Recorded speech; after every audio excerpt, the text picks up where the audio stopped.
Chapter 5, Mishnah 7. The Mishnah discusses the law in several cases of tumah doubt in a public area. A tahor person was sitting in a public area, and someone came along and stepped on his clothes or spit, and the person who was sitting touched that saliva. The law is that on account of the saliva we burn terumah.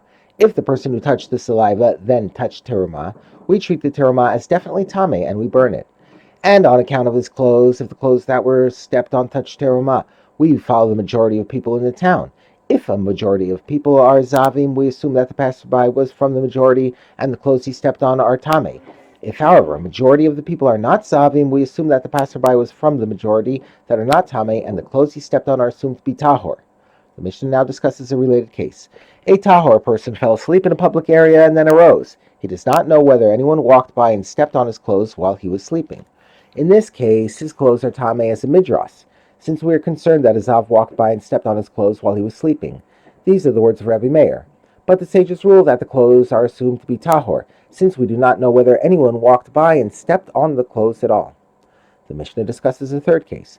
A tahor person touched someone lying in a public area at night, and because it is dark, it is unknown whether the person that he touched is alive or dead. And in the morning, the person arose and finds that the one he touched is now dead, but we do not know whether he was already dead when the person touched him at night. Rabbi Meir rules that the person who touched him is tahor, but the sages rule he is tameh, because all situations of tumah doubt are judged according to the way things are at the time they are discovered, as taught above in Mishnah 3, Chapter 5.